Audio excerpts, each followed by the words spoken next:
my people, and welcome to my YouTube channel. And in this channel, as I've always told you, it's about encouraging you, it's about letting you know that life can still be beautiful no matter what we go through.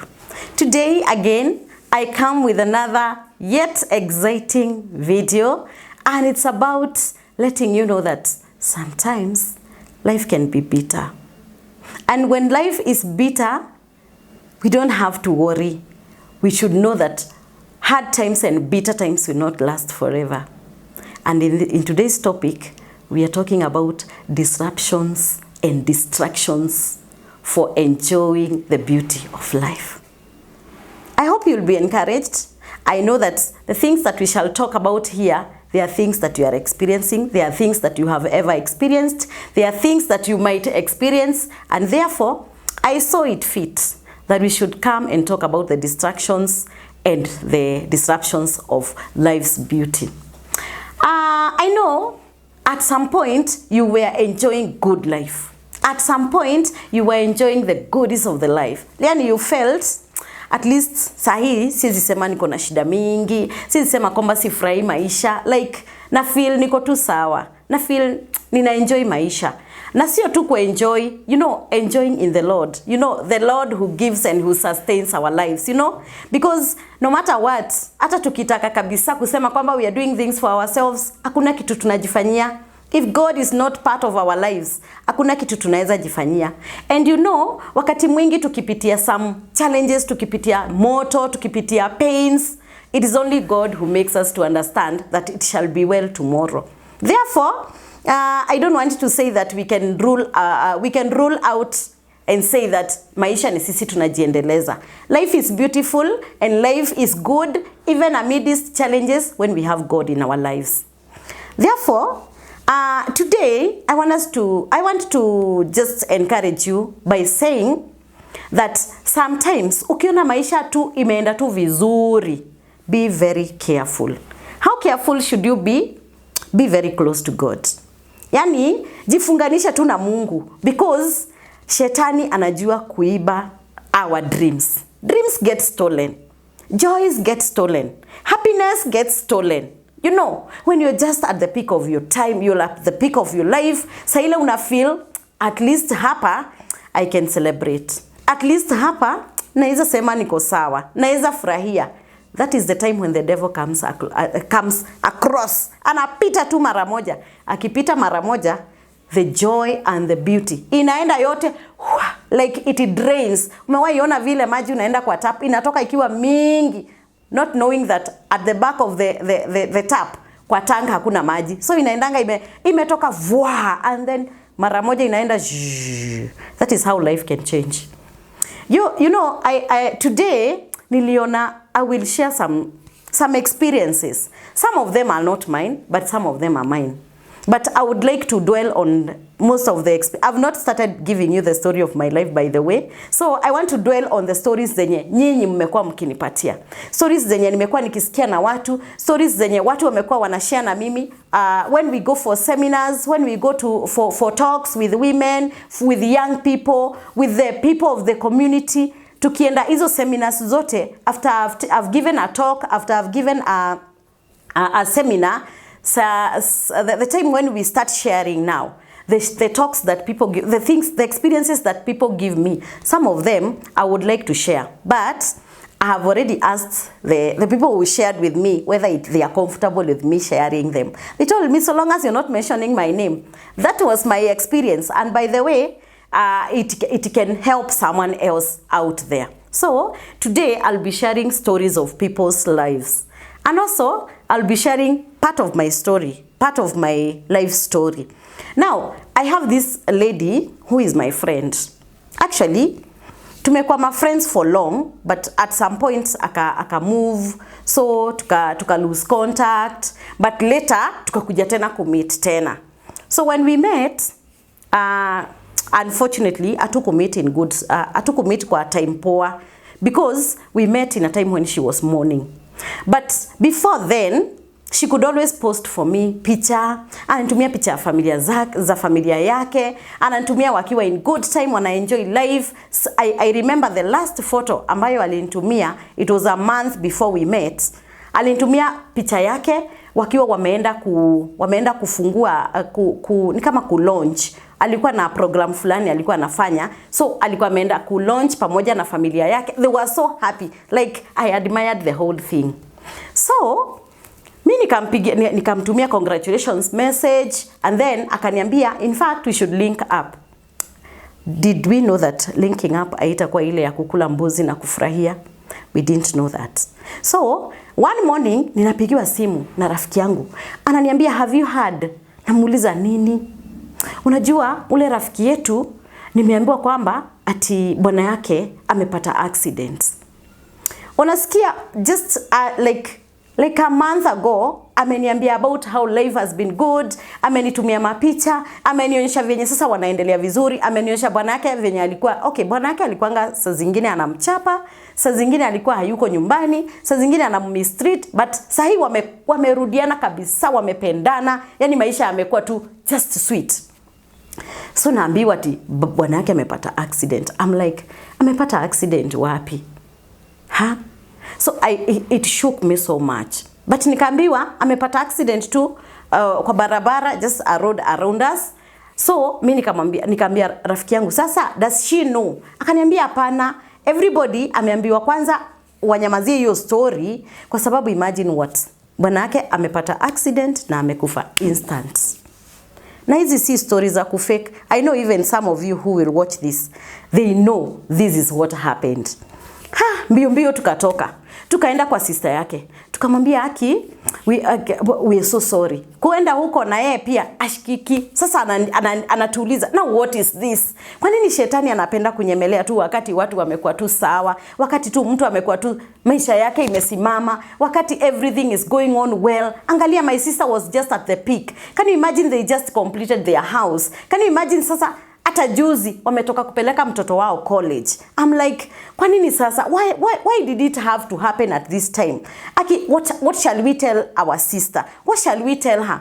So tukamjaribu kumcool down, tukamleta, and then she was like, okay, now I must be myself, I must be sober so that tuweze kusaidia mwenye ni victim. So we went to that lady's house. Unfortunately, she was not in. Alikuwa ameenda kuchukua vitu zingine za kazi, because the launching yenye alifanya launching, and then kuna vitu zenye alikuwa ameagiza kutoka nje. So she wanted to bring them in so that she can be able to do her shoots and everything that she wanted to do. So imagine tunaenda kwake ati hayuko.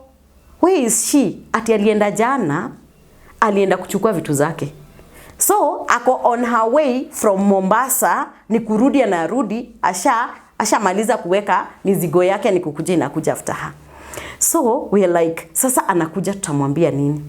So unajua, we had to make some people wasimame kwa some strategic places where we knew lazima ata stop over there. So when she stopped there, the news were broken to her, and you know, when she came in the house and she found us, she was telling me, I have lost my value. I have lost my value completely. Who am I now? Does life have any meaning anymore? I don't think I can continue anymore. Don't you think that was a big one? Don't you think that one was a total distraction? Sasa kutoka hapo, I want to tell you life after.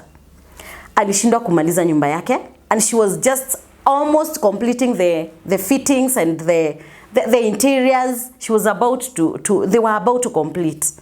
Sasa maisha imekuja ikakuwa standstill.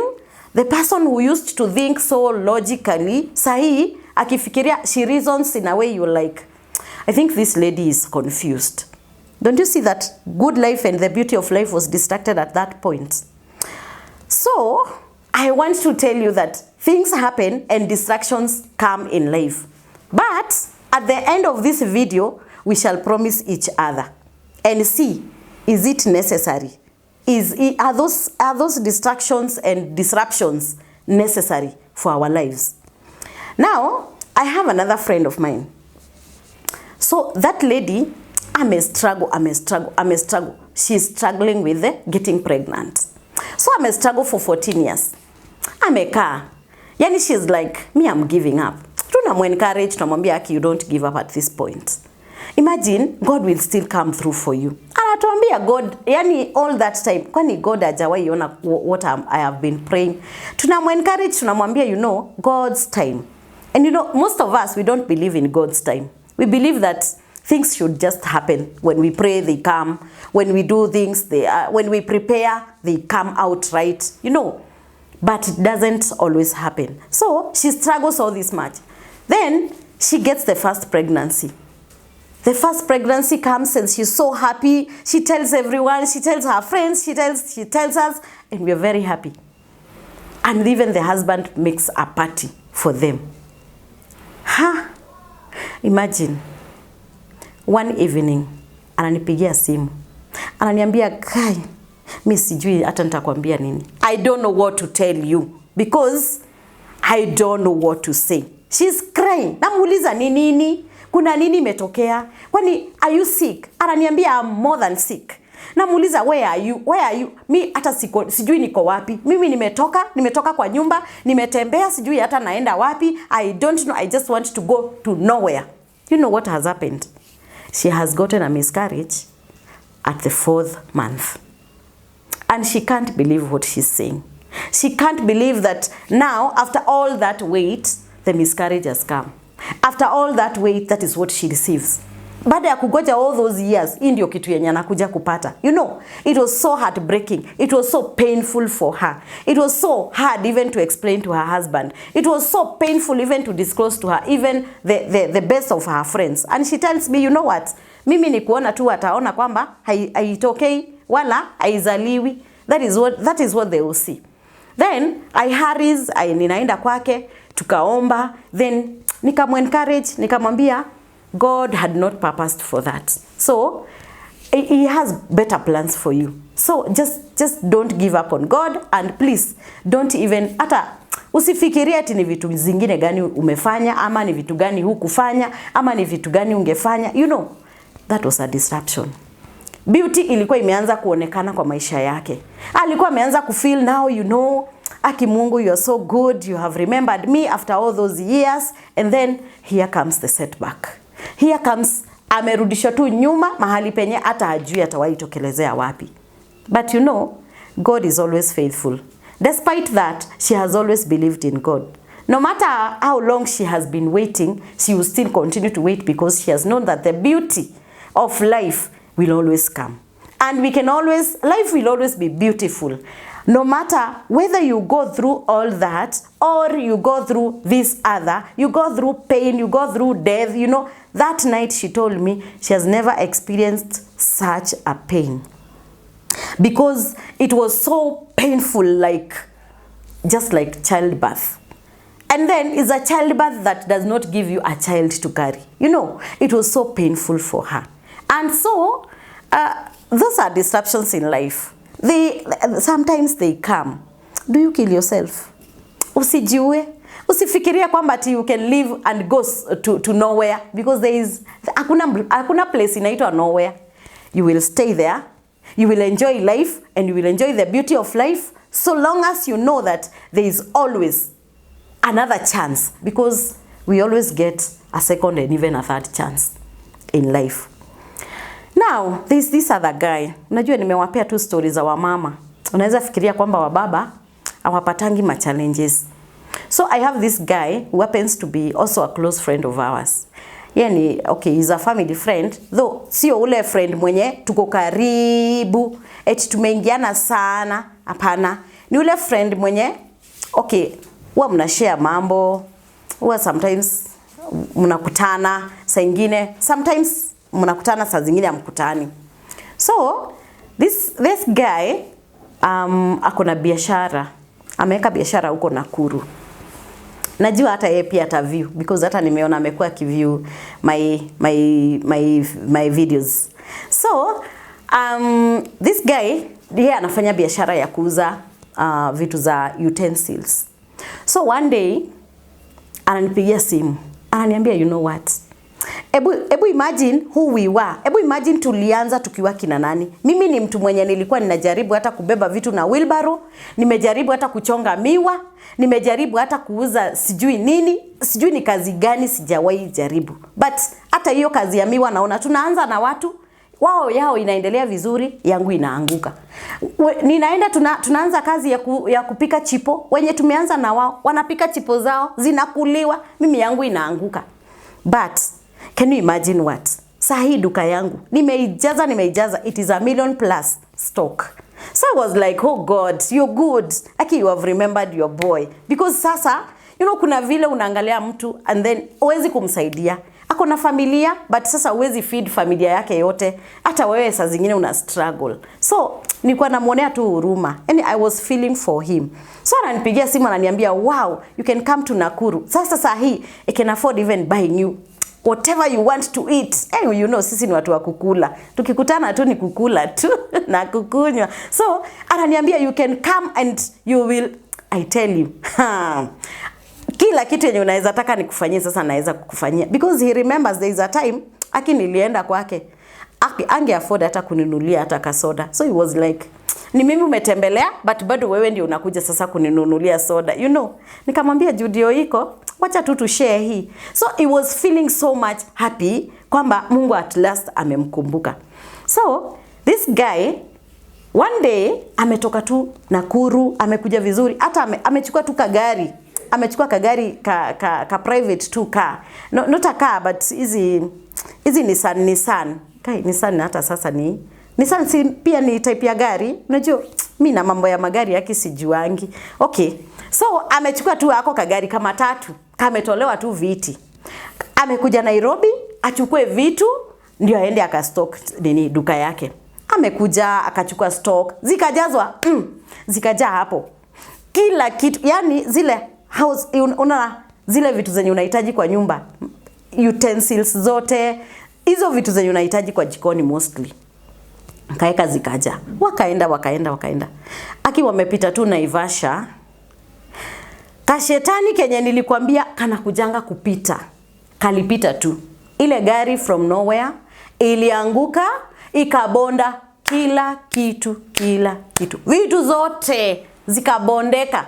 Wakaanza sasa kutoanisha makatons. Wanatoa wanasema, hizi thermos hazijavunjika sana, wacha tuziweke kando. Hizi glasses I think tunaweza zisort. Unafikiri saa hiyo mwenye vyombo ako wapi? Hata karibi hapo. Amekaa huko kwa nyasi. Have you ever seen mwanaume akilia? Unajua mwanaume anaweza lia lakini uoni machozi yake. Yani he was bleeding from inside. It was so painful. Vitu zake zote zimecrash, zikaisha. As if that was not enough. Wakaenda Nakuru, akapeleka the few items and he was like, wacha nirudi tena nijikusanye, alafu nione kama ninaweza enda niongezee stock. Akaenda akachukua sasa zile pesa alikuwa amesave, akaenda akakusanya zile zenye zilikuwa kwa counter, akakusanya yani zile vitu zenye alikuwa amefanya sale, akazikusanya pamoja. Pesa akarudi tena akaeka tena kwa mfuko. Sasa unfortunately akaeka kwa mfuko. Si umesikia nimesema aliweka kwa mfuko? Sijui kama umesikia nimesema aliweka kwa mfuko. Akaokota pesa yake yote, akaeka kwa mfuko. Ndiye huyo tena Safari. Na yani mtu anajulikana kwa social media kwanza, mnamjua sana. Na yeye hata by the way he really used to encourage people kwa social media. So akatoka tena. My goodness. Ameanza safari tena. Anaenda Nairobi. All the way from Nakuru akaingia kwa gari. Wakakuja. Si unajua pale ukipita soko mjinga kama unakuja Nairobi, hiyo Nakuru highway. Amekuja wamepita soko mjinga. From nowhere tena kashetani kakapita. Look at these disruptions and distractions.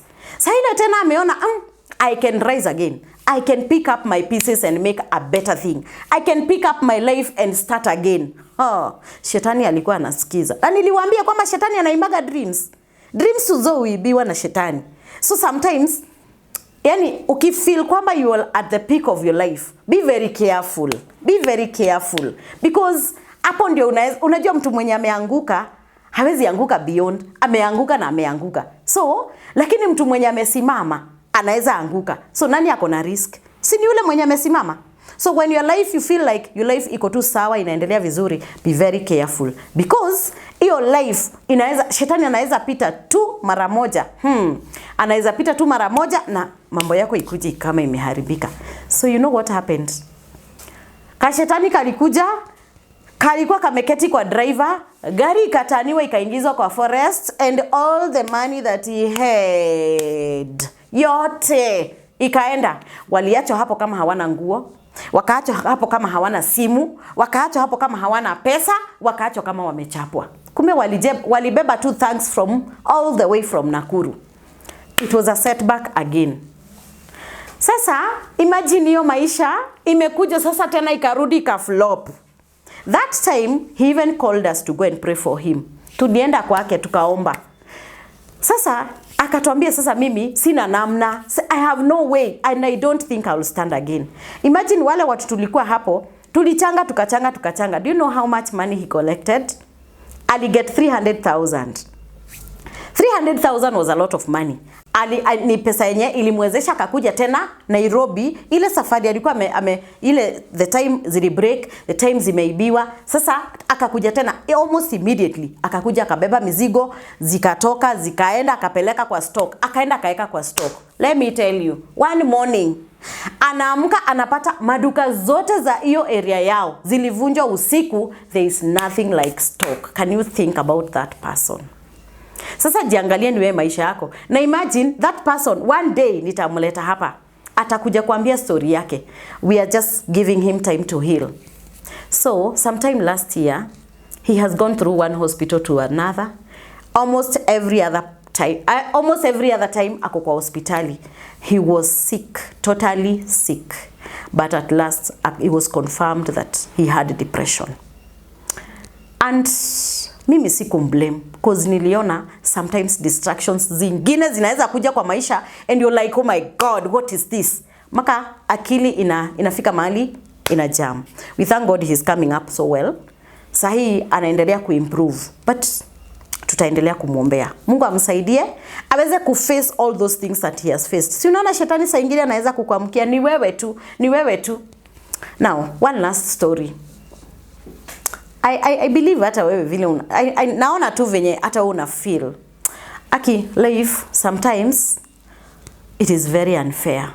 So, the story of another friend of mine. Wamekuwa tu sawa. Juzi tu wameenda wakanunua shamba ingine kubwa sana. Alafu wakajenga nyumba. Venye tu wamejenga nyumba wakaona hapa hatuwezi kaa because it is very far from where we are working. So their mom alikuwa anaishi tu nyumbani. Ushago tu vizuri. Yani alikuwa tu sawa, alikuwa analima, anatumana chakula Nairobi, zinaletwa. Yani alikuwa mama tu mzuri. So huyu rafiki yangu ananiambia kwamba vile tu nyumba iliisha na wakaplace everything, wakabeba mama yao, wakamleta huko na wakaleta mfanyikazi na wakaweka ng'ombe. Sasa wakasema mom, huyu atakuwa anakufanyia kazi ya kuangalia ng'ombe, and then wewe utakuwa tu kazi yako ni kuchukua hiyo maziwa, unahakikisha kwamba imeuzwa vizuri na at least usisumbuke sana sahi, upumzike mama.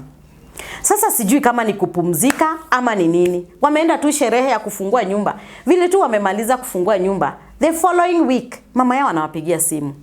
Mimi sijui ni aje na feel kama hii miguu yangu iko na shida. Sijui kwa nini na feel kama miguu yangu iko na baridi, nasikia kama haitaki kutembea. Let me tell you, that was the beginning of distractions. Maisha yao sasa stand still, wameanza sasa kusumbukia mama. Wameanza sasa kushughulikia the issues with the mom's sickness. Wametembea from one hospital to another. Amepimwa arthritis, akaambiwa kuna arthritis, ikatibiwa, hakuna arthritis mwishowe. Akaambiwa sijui ako na osteoporosis, akatibiwa, mwishowe tena imekosekana.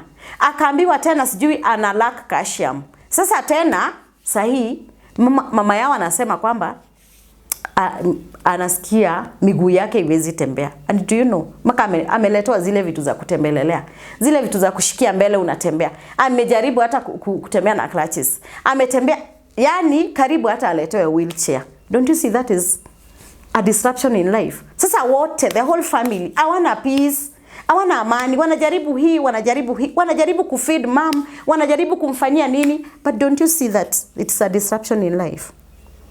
But then, I want to encourage you. Despite what you're going through, because I know that most of us are going through so many things. They are going through so tough times. Yani, hard time yenye, hata nikileta hapa, it will not sound. Najua hata zingine zenye nimesema, they don't make sense. Kwako, wewe mwenye uko na zingine ngumu zaidi, maka unasema afadhali hata ningepewa hiyo. And I know there is someone here mwenye anasema, aki hizo ningepewa, singewezana. Singeweza ku-overcome. How can I overcome all those? You know, still, life can be beautiful. If you hang on faith, if you hang on hope, if you hang on striving to have the best and striving to make it work, there is always a solution. And the solution lies with the first knowing that life can be beautiful. Because if you start thinking about this that you're going through, you start thinking about the pains that you're seeing, you start thinking about the things that are ahead of you, the things that you cannot achieve, let me tell you, my friend, ata wewe, you will find yourself getting unwell, you'll find yourself getting sicker, you'll find yourself even becoming desperate. And therefore, I want to encourage you. In the next video, we shall come to talk about many other things that can help us to rise again. Don't you think that there can be disruptions in life? What about distractions? That there can be distractions for enjoying the beauty of life. But anyway, I want to encourage you that life can still be beautiful. No matter what you're going through, look for the beauty in everything that you face. Look for the beautiful part of it. And until next time, it's me, your girl Millie, and bye-bye.